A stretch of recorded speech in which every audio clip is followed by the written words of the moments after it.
Hi, my name's Joe Todd-Stanton and I'm going to be showing you how to draw Julian from my book, A Mouse Called Julian. I've drawn him many times on buses, in cafes and in my studio, but today I'm drawing him in a kitchen, which is a first for me, so it should be interesting. So the way I start to draw Julian is I think about two very simple shapes, a triangle and a circle. Get the triangle first.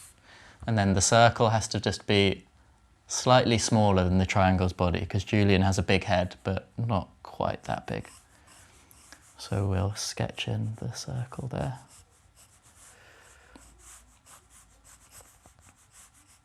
And we need to think about keeping these lines as light as possible. So when we go over the top with the fine detail, they won't all get merged together. So we've got the triangle here, the circle head, and then we can start adding in the details. So he's got two big ears to listen to foxes with. Got one ear slightly overlapping the other because this is a side-on view.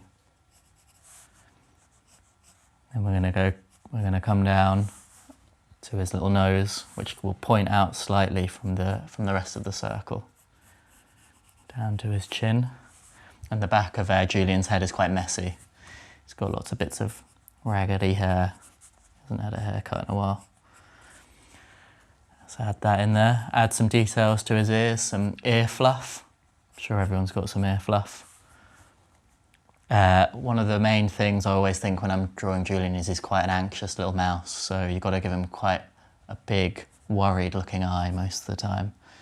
I'm going to draw him looking behind just in case there are any predators on the prowl. Maybe a little eyebrow raise, just being careful to whatever's behind him. Add some shading under his eye. Maybe some fur detail. So now we can move on to the body. Julian wears his little blue polo shirt with a singular button on the top. Now we can start thinking about what his arms and legs are doing. So in this image I'm going to draw Julian carrying a big haul of blueberries he's found in the forest. So we're going to have one arm coming up. You keep it light for this point, just keep it sketchy. And another arm swinging behind him. And then his legs. One down, one coming up in a big stride.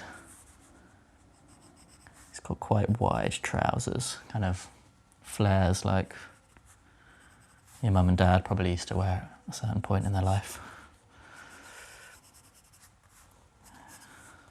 Start adding in the arm detail. His little paws, although I've given Julian quite human hands in my book because he needs to pick things up. He uses a big spoon and he uses his matches and things. Add the hand in there. Some detail to his shirt. Shading to his legs. I've tried to keep his clothing quite simple because I feel like mice, they probably wouldn't be too extravagant, you know, in their clothing choices. Not like a frog or a badger or something. A bit of shading for the ground.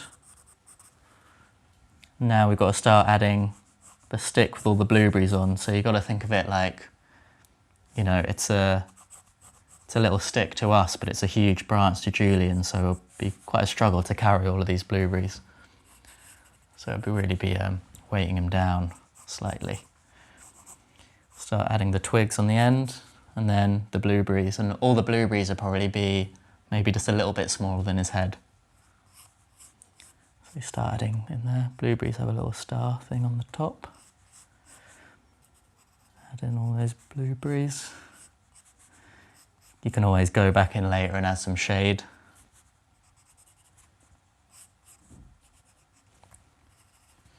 And then now, once you've finished drawing Julian, you can start adding in his environment. So one of the funnest things for me when I was drawing Julian was thinking about how everything seemed in relation to a tiny little mouse. So, you know, little pebbles to us will be huge stones blocking Julian's path.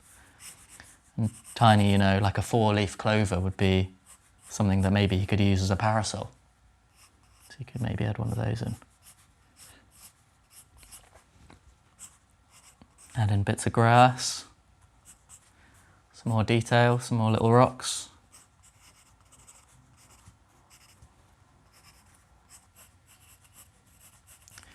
And I've just noticed I've missed his tail, so we'll add that in here. Just weaving through the grass. So that's my Julian finished. I hope you enjoy drawing your own.